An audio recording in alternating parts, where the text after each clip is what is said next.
Que el podcast o los streaming son formatos en auge es indiscutible, no hay ninguna duda. Hay mucho donde elegir y para todos los gustos. Y como es lógico, también para todo tipo de presupuestos. No en todos los presupuestos de los creadores de contenidos encaja un micrófono de más de 300 euros, por muy popular que sea. Por eso Audio-Técnica ha desarrollado y ha lanzado este micrófono nuevo, que tiene un predecesor, que es este, que sí que está por encima de los 300 euros, y que tiene sobre todo un competidor muy directo, que es este otro, que está en el mismo rango de precio, que tiene bastantes similitudes y bastantes diferencias. Y eso es lo que vamos a ver en este vídeo.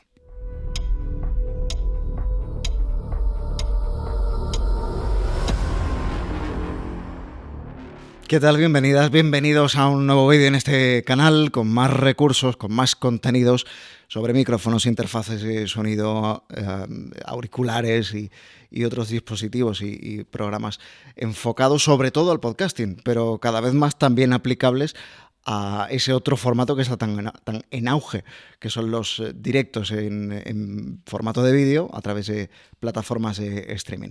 Audio-Técnica ha lanzado este nuevo micrófono, el Audio-Técnica AT2040. Es un micrófono dinámico, entra, digamos, en la categoría de broadcasting, un micrófono diseñado para radio, podcast.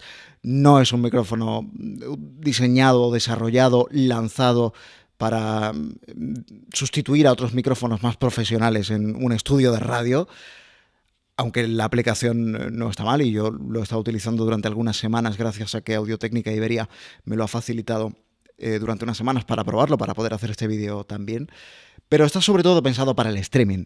Para quienes empiezan en el streaming, buscan un micrófono de en torno a los 100 euros, es el precio exacto de este micrófono, con el que empezar, con el que crecer y que no quede obsoleto, sino que sea un micrófono que todavía pueda durarles más años y tanto como abarque el proyecto que hayan iniciado en el mundo del podcasting o en el mundo del streaming, y que incluso les pueda durar para otros proyectos futuros. ¿Por qué digo que también está pensado no solo para el podcasting, sino también para el streaming y para el vídeo? No es la función principal de un micrófono lucir bien en cámara, pero sí lo es, o puede ser un factor, no sé si determinante, pero al menos sí a tener en cuenta cuando el contenido que creas es un contenido en formato de vídeo.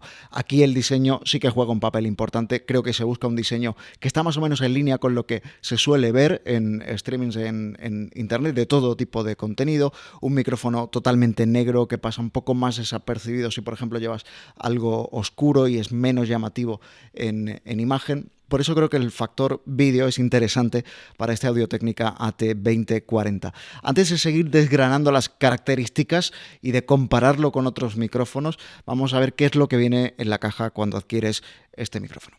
Por supuesto, la caja de este Audio-Técnica AT2040 dinámico, también las instrucciones y la garantía, un adaptador de rosca para el pie de micrófono o el brazo articulado, una funda acolchada donde guardarlo y, por supuesto, el micrófono. La construcción del micrófono es metálica, es muy buena, da muy buena sensación. La malla que protege el diafragma y la cápsula es muy firme. La abrazadera, en cambio, es de plástico, pero las sensaciones son muy buenas. Sin embargo, a diferencia del Rode PodMic, no incluye el adaptador de rosca integrado en la propia montura, sino que hay que enroscarlo aparte. Y claro, cuando te lanzas a competir en el mercado contra un micrófono que ya tiene cierta cuota, que ya aparece en esos contenidos en los que aspiras a que sea tu producto el que aparezca en su lugar, no se trata de copiarlo, pero al menos sí de integrar igual de bien las grandes ventajas que tiene tu principal competidor. Aquí se han quedado un poco atrás. No es un gran problema que tenga que enroscarle la rosca. Una vez que la enroscas, ahí se queda. Pero a nivel de diseño, a estas alturas yo diría que es un fallo. El peso de este micrófono, según las especificaciones del fabricante, son 615 gramos. Vamos a probarlo y vamos a ver cuánto pesan otros micrófonos del estilo. Esta báscula me dice que el Audio-Técnica AT2040 pesa 617 gramos, es decir, solo 2 gramos más de los que declara el fabricante. El Audio-Técnica BP40 pesa 723 gramos, son casi 100 gramos más. El Rode PodMic 872 gramos, son 250 gramos aproximadamente más que el Audio-Técnica AT2040. Y solo porque tengáis una referencia de un micrófono ligero, el Shure SM57 pesa 364 gramos con el clip incluido, como los anteriores, y además con el quitavientos. En cuanto a las características técnicas, este Audio-Técnica AT2040, empezando por su patrón polar, es hipercardioide, es decir, es sensible de frente y en un ángulo muy estrecho, es la zona de mayor sensibilidad, es un pelín sensible por la parte trasera de la cápsula y la parte menos sensible es la que queda en un ángulo bastante generoso en los laterales, así que eso evita que entre sonido al micrófono procedente de los laterales principalmente y apenas se colará nada por detrás porque es muy poco sensible. Hay que elegir en estos micrófonos, especialmente los que son hipercardioides, muy bien la posición e intentar no mover la boca de la línea recta que conduce al micrófono, a la cápsula del micrófono, para que la sensibilidad sea la adecuada a la hora de grabar. Su respuesta de frecuencia, desde 80 Hz en los graves, es decir, tiene como si fuera un filtro de paso alto en 80 Hz para quitar lo más grave, energía que no nos va a servir en la grabación, y llega en los agudos hasta 16.000 Hz. Es lo habitual en los micrófonos dinámicos, que se centran sobre todo, y como podéis comprobar mientras voy hablando, en este caso en una respuesta de frecuencia muy centrada en medios. Me llama la atención, en la forma en la que está ecualizado este micrófono, la presencia de los graves. Tiene su parte buena y su parte mala. Me da menos sensación de tener la claridad que tienen otro tipo de micrófonos en la zona superior de la respuesta de frecuencia, las frecuencias altas, que son más articulados, pueden ser incluso a llegar a ser incluso pelín molestos por cuán articulados son, cuán detallados son. Este, teniendo cierto detalle, tiene sobre todo abarca, creo, bastante bien todo el rango medio de frecuencias, que es donde se encuentra la mayor parte de la información en la voz hablada. Pero me llama la atención de que también tiene bastante cuerpo en los graves. Yo no tengo una voz especialmente grave y sin embargo sí que noto que tiene cuerpo si le hablo a la distancia adecuada. Digo que esto puede ser bueno y malo. Creo que sobre todo es bueno cuando la voz va en vacío, cuando no hay ningún otro sonido que se interponga, en el que compitan, si queréis, las frecuencias. Pero si nuestra voz va a ir encima de un colchón musical, ahí vamos a notar posiblemente que nos falte un pelín de claridad. Es posible que ahí vayamos a notar que necesitamos subir algunos decibelios, esas frecuencias más altas, para darle un poquito más de claridad, de presencia, de aire a nuestra voz por encima de ese colchón musical. Ahora os enseño un ejemplo. Este es un contenido que yo elaboro para la radio y que consiste en recordar las noticias que estábamos contando y cómo las estábamos contando hace un año. Y lo grabo y lo edito directamente en el iPad Pro con la aplicación Ferrite. Y suena así.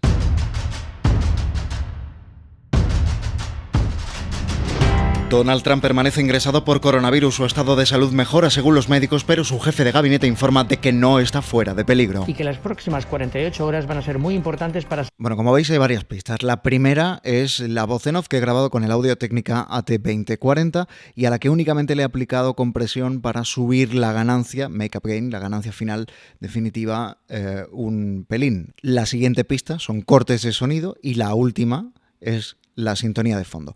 Como la sintonía de fondo está tan presente, se come, en mi opinión, un poquito la claridad, la articulación del micrófono, así que tengo que forzarla de otra manera. ¿Cómo lo voy a hacer? Pues añadiendo aquí un poco de ecualización. ¿En qué va a consistir? Voy a seleccionar una frecuencia elevada, alta, en este caso por encima de 10 kHz, para buscar esa articulación, esa presencia, esa claridad. Y esa frecuencia la voy a incrementar en 8 decibelios. Y el resultado es este.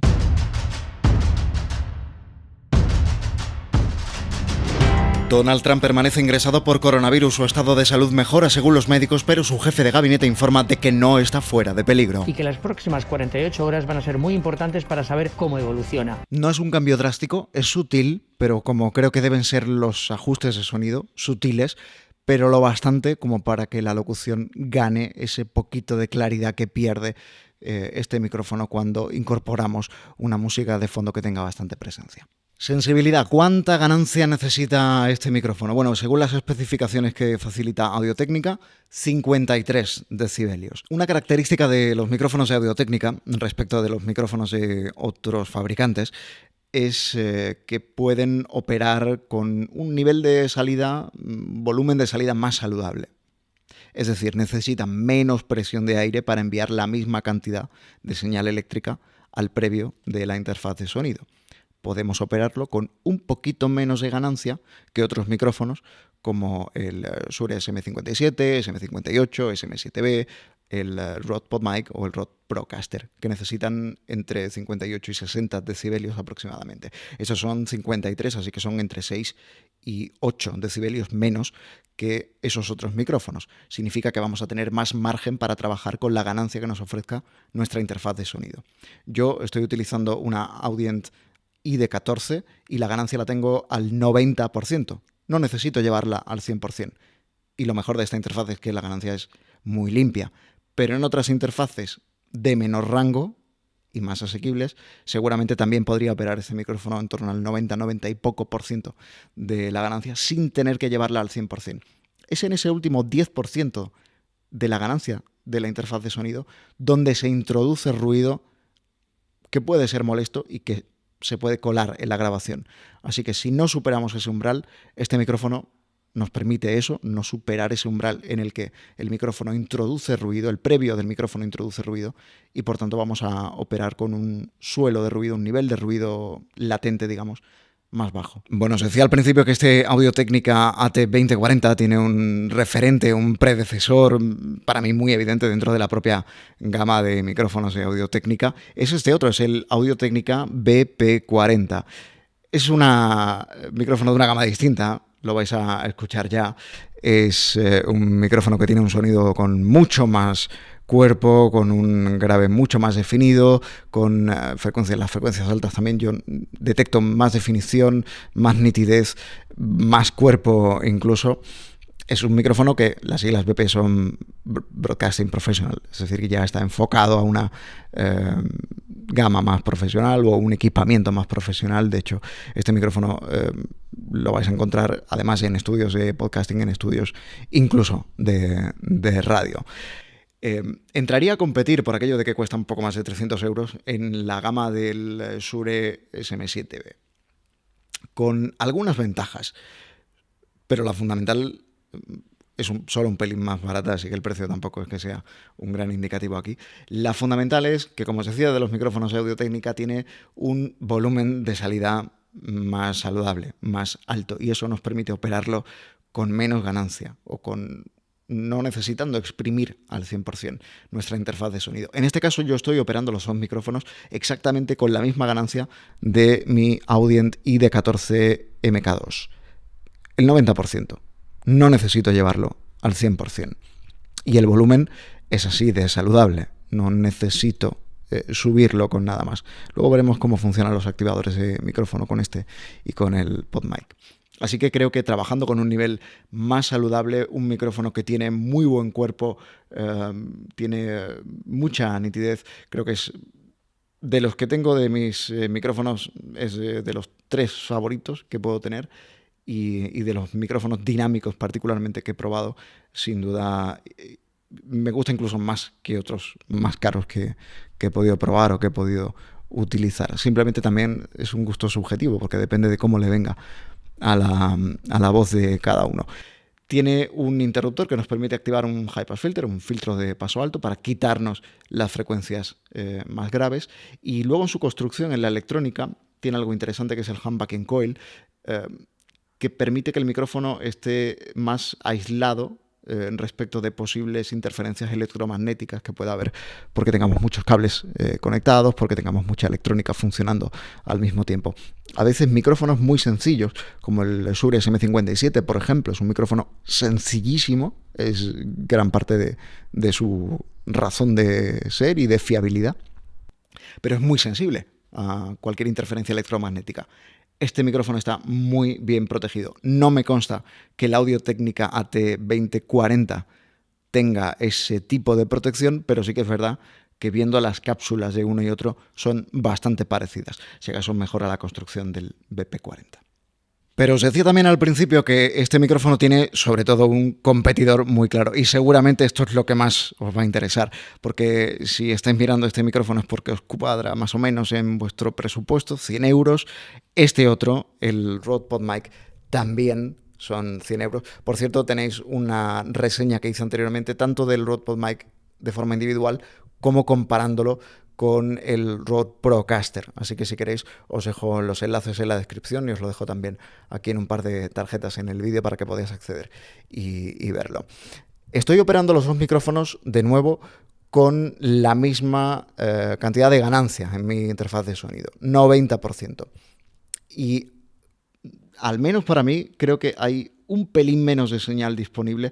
No es que no sea saludable, no es que no esté mal, ni que no podamos trabajar con ella, pero creo que hay un poquito menos de señal disponible en el Rode PodMic respecto del Audio-Técnica AT2040. Es decir, para el Rode PodMic tendría que subir un pelín más para equilibrar. Estoy viendo los niveles y está como 3 decibelios por debajo, 5 decibelios por debajo aproximadamente, o sea que tendría que subir ese pelín más en la ganancia, forzar un poquito más el previo, llevarlo un poquito más, no al 100%, no necesariamente al 100%, pero casi para obtener más o menos los mismos niveles. Similitudes entre los dos micrófonos que os puedan interesar, bueno, evidentemente son dos micrófonos dinámicos, son dos micrófonos dirigidos o diseñados y desarrollados en esa categoría de broadcasting, de podcast de radio, con un diseño muy similar, con estas líneas metálicas, con esta malla para proteger la cápsula, el diafragma, tienen la montura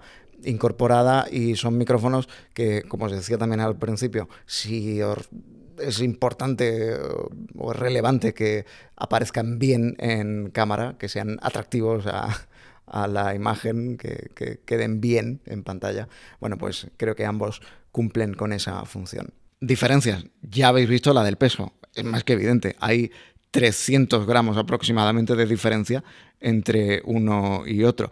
No son micrófonos que estén diseñados para que vayamos llevándolos de un sitio para otro, son micrófonos pensados para que lo montemos en un pie de micro o en un brazo articulado y ahí se quedan en nuestro estudio o nuestro escritorio.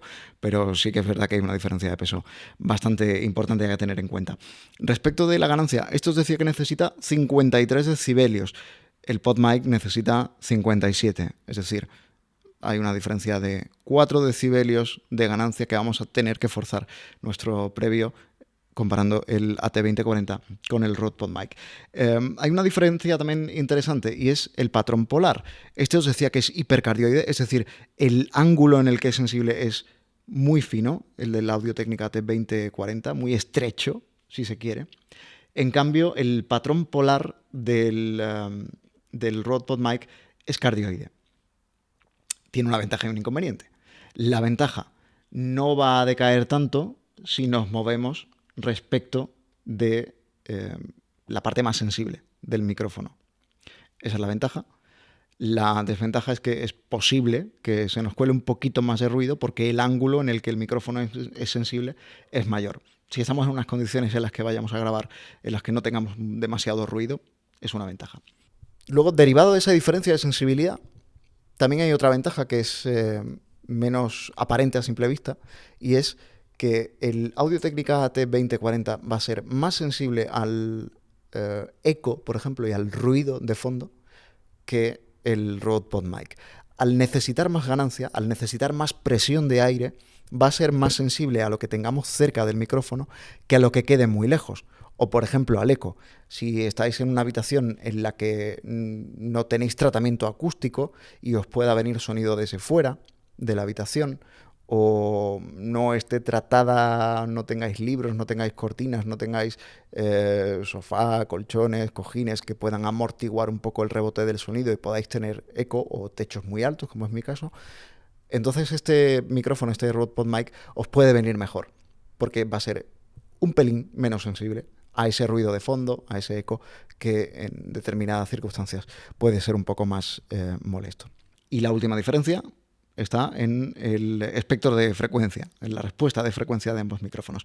Os decía que este empieza en los 80 Hz en los graves y llega hasta los 16.000. Tiene de facto un filtro de paso alto en los 80 Hz para quitar lo que quede por debajo de los graves y un filtro de paso bajo en los 16.000 para quitar lo que queda por encima hasta entre 16.000 y 20.000 Hz.